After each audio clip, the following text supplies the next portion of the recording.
Good evening, Council. Okay, good evening, Council. And to the public, my name is Alvin Augusto, Fire Chief for the city here. And Deputy Chief Williams, you're all with me along with the EMS Chief and Med Larson. A quick profile of the department, as I usually do each year, is that the Allentown Fire Department consists of 131 firefighters, 6 fire stations, 1 fire training academy, and an EOC center, with 7 engines and 2 ladder trucks operating as we speak. In 2022, the AFD responded to 14,680 calls for service in the city of Allentown. We have conducted 730 fire inspections and 149 fire investigations. We have special teams that include hazardous materials, bomb squad, underwater recovery, and tech rescue.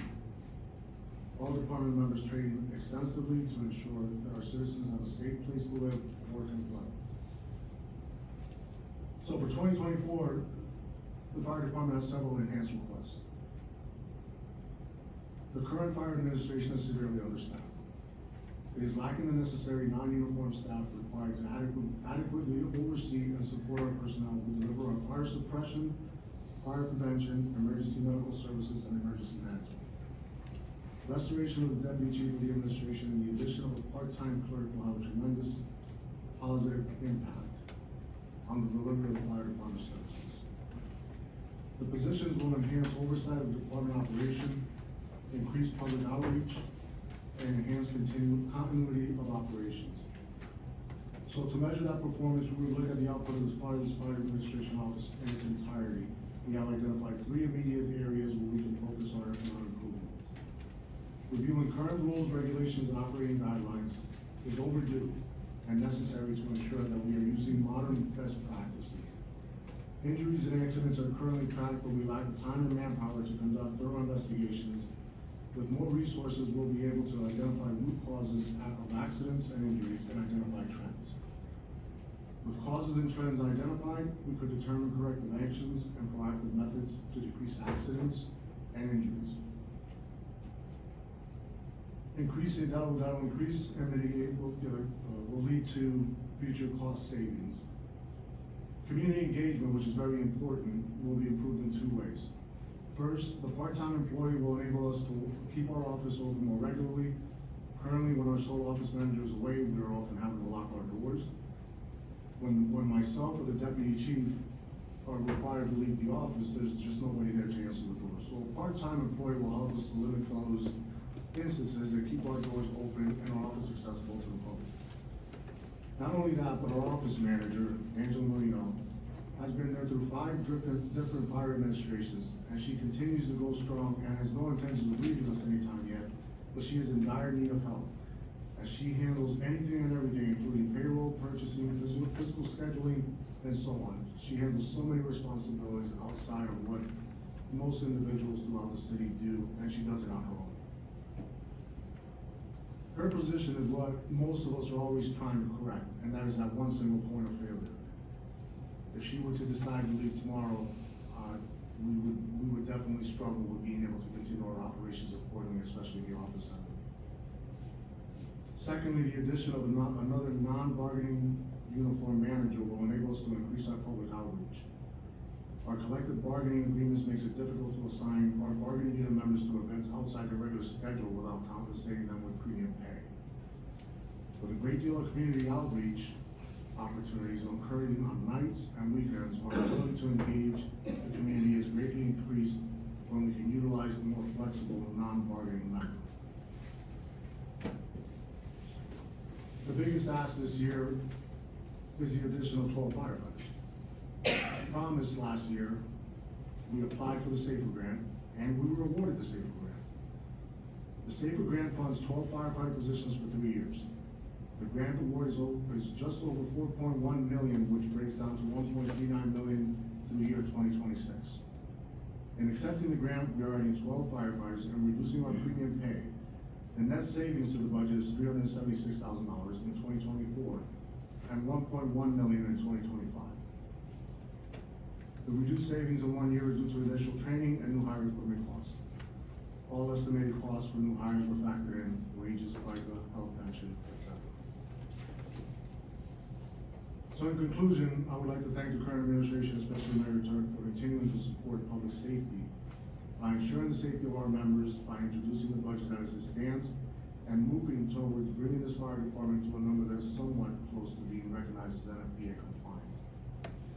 I would also like to thank you, City Council, for allowing us to move forward last year with our plans in order to have a better picture of the needs of the fire department when it comes to manning and the costs associated with staffing it accordingly. We are closer, but still shy from where we were in 2012 when we had 145 members on this department. The complement was even higher in 2003 when we were at 150. And we were running with 30 on the street at all times and responded to just 5,193 calls for the year. Again, it's difficult to understand as we go back to the same historical context that I continue to present at these meetings, is that in 1975, with a population of 109,000, the department was dispatched to 2,156 calls. It was manned with seven stations, 11 engines, 3 ladder companies with a total of 156 total firefighters. Today, with a population of 125,000 plus, we're on pace to be dispatched again well over 14,000 calls, with 6 man stations, 7 engines, 2 ladder companies, and 131 firefighters. This proposal does not increase our staffing above historic levels. On-duty shift strength and total personnel exceeded these requests in the past. These requests, though, will greatly improve the operation and effectiveness of the Allentown Fire Department to respond to our increasing calls for service. Every citizen who requests our help will receive a better response. Our firefighters will be able to perform their duties quicker and safer. Our fire administration will be vastly more able to support the firefighter delivering services to the public, while simultaneously improving community engagement. Our community will have the level of service that they deserve. Thank you. I'll entertain any questions. Thank you, Chief. Do I have any questions from my committee members, sir? Yeah, just real short. Mr. Joe? Chief, I know we spoke about your secretary and your deputy chief. Our concern obviously is we're trying to eliminate the tax increase. And I know that some of those calls result in fire trucks respond with EMS. Is there anything you can give up to try to compensate for those 2 positions? We've already given up by adding $4 million, I mean, 1.39 million, at least for next year for the 12 firefighters. Right, that's covered. And we also eliminated 500,000 right off the bat from our premium pay. Okay, that I did not know. With the submission of so it was already requested today also that if we Okay. can eliminate up to a certain amount, and we've been in discussion with Ms. Patel, we're working on trying to Okay. figure out a way to eliminate some costs. To Okay. be able to assist with lessening that tax. Perfect, thank you. You're welcome. Anyone else? Chief, I have a quick question regarding the 12 new hires. What's the average time to bring them on board with training, getting them to the front lines? The training academy starts in January and it runs through the 6 months up until around June and July, and that's when we'll be having them on the streets. So it'll be that period of time, and that's where the cost savings are. Where it's a little bit less this year is because during that training period, we will not be able to accommodate the overtime end of it because they're still gonna be in training. But once they're out in the streets, and that's gonna be filling in that overtime period. Thank you. You're welcome.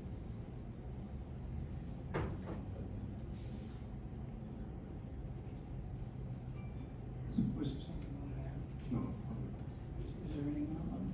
Chief, I was wondering, do you have anybody retiring this year? We've had several members already retired. Right now, our number, even though we're budgeted at 131, we're actually down to 124. So for the end of this year, right now, we do not. I think we're pretty much at the end as far as for this year. Now, next year, we'll probably anticipate 2 or 3 or 4 in the 2024 year. So how many firefighters you have again? Right now, we have 124. Thank you. Anyone else? Mr. Evans? Thank you, Ms. Apple. Chief, and I know I asked you this before, but that was only at a meeting just among us regarding some of these questions. In addition to the 12 new firefighters, I believe you had said you'll have 9 in addition That is newly correct. hired to replace some of the vacant positions? At this point right now, we're looking at 7, 2 of them are still like under a certain situation that we're not gonna be hiring for, but we're looking at adding 7 right now, along with the 12. Right, so you should have either 20 or, Right, it'll be up to 19 or 20, depending on some understandings of individuals that may be retiring a little bit earlier in the beginning of the year, that we might be able to accommodate adding those positions. okay. To the And company. as you said, that should significantly improve, the use of overtime. That is correct. Negate some of it. And I commend the fact that we got that grant, that's a great thing. I mean, to add those 12 firefighters, I think will be the single most useful item you're gonna receive, without doubt. And the citizens of Allentown, you know, will be very much respectful of that. Thank you. Okay, that's all I have, thank you. Anybody else from the dais? I have no questions either, Chief, thank you so much. Thank you. Wait, I have, any comments from the public? Seeing none? Thank you, Chief, for this. Thank you. I'll have Nanette. Yeah, we're gonna EMS have, go right now, over we're his, gonna have, EMS officer come up and, I'm sorry, I didn't know your name.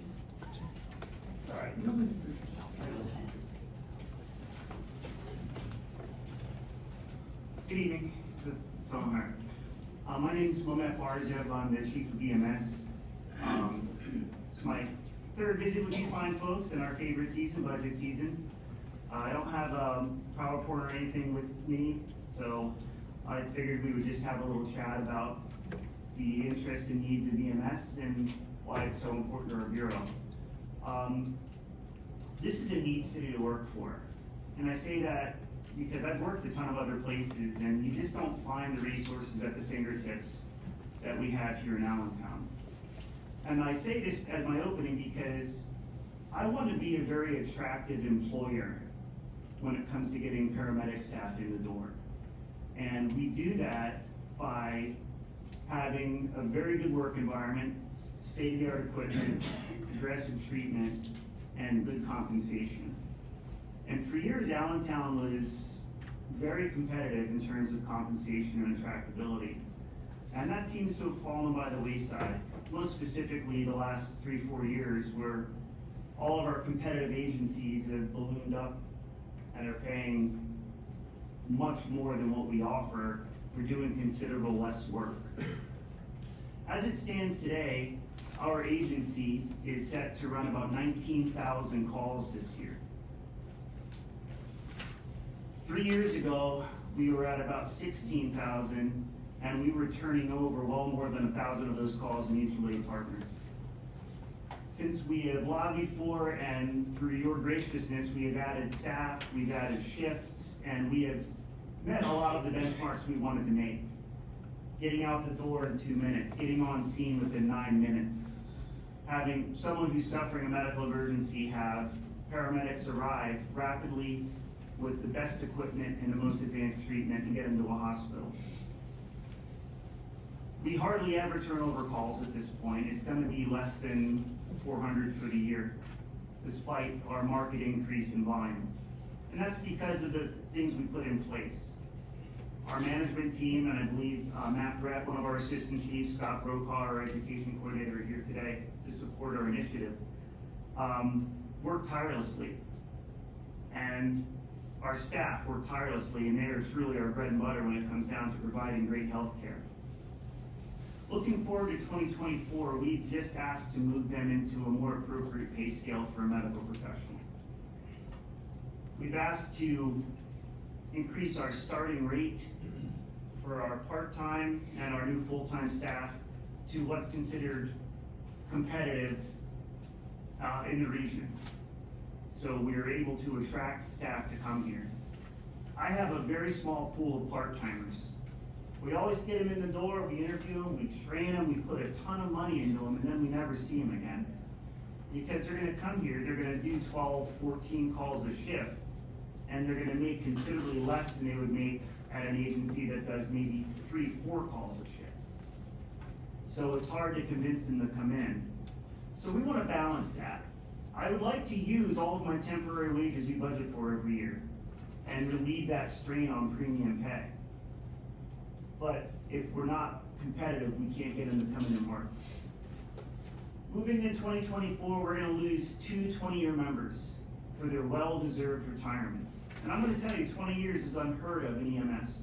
The shelf life of a paramedic is about 7 years. So with those retirements, we have to already look forward to recruiting new paramedics. We're interviewing next week. We hope to have them in our training academy in December and have them ready to hit the street next year as part-timers to transition into full-time spots as they open up in the spring and summer. Our equipment fund, we've only asked for inflated increases. We are dealing with unseen before inflation. For a box of medical exam gloves, it's about triple what it would have cost 10 years ago. 19,000 calls, 4 gloves a call. The math isn't hard. We go through a lot of expirable supplies, so we have to keep them in stock, and unfortunately, we have to pay for them. It's not really a lot of flexibility in medical grade equipment. Uniforms, personal protective equipment. Matt and I were joking around in the office earlier this week because some of the things we've been upgrading as money allows, a lot of it through grant funding, but we threw out a piece of rope we bought in 1999. Rope has a 10-year shelf life. So to say we use it to the max, I guess, would be an understatement. So as we chip away at these things to make our environment safer for our staff and safer for the public, we also help achieve our goals moving forward as becoming that proactive service we want to be, where we're accessible, we're out in the public, we're at the street festivals, we're at the runs and the events, and we're there as a presence, we're there to educate, motivate, and then of course react if there's an emergency. And all those things get accomplished by meeting the demands of a very progressive EMS agency's budget. New equipment started arriving.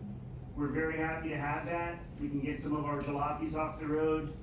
I can't express enough how important our working relationship is with the fire department, the police department, our technical services bureau. It's one big spinning wheel. Take a piece of that wheel out and it stops. So we're very fortunate to have this. Premium pay, I know that is a thorn in everyone's spine. There is no solution. There is no crystal ball that's gonna tell me, hey, what employee's gonna hurt their back, or what employee's gonna get cancer, or how are we gonna fill these shifts? Dropping a truck is a last resort.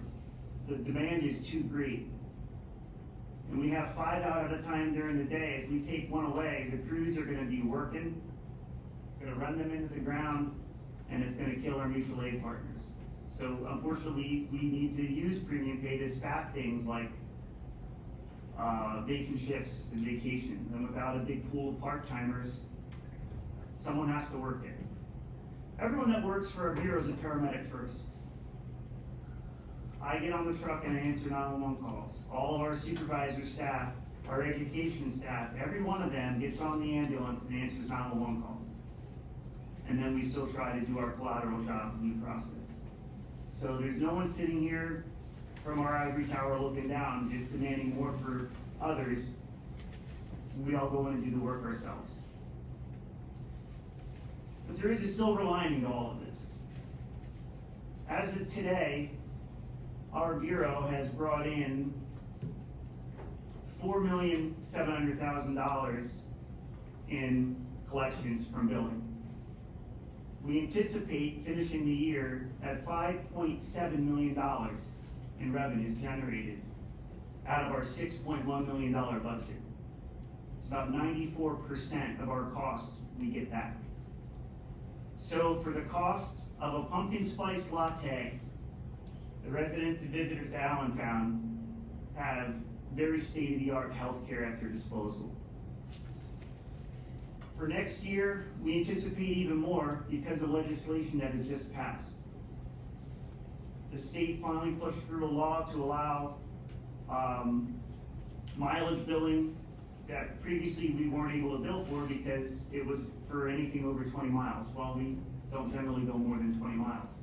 But now it's gonna be for any mileage, and that's going to increase revenue, making us nearly revenue neutral. So for all the things we ask, at least we're putting some back into it. and help us make the investments in the training of our staff. We send people away to trainings that are fundamentally unavailable to any other EMS agency around here.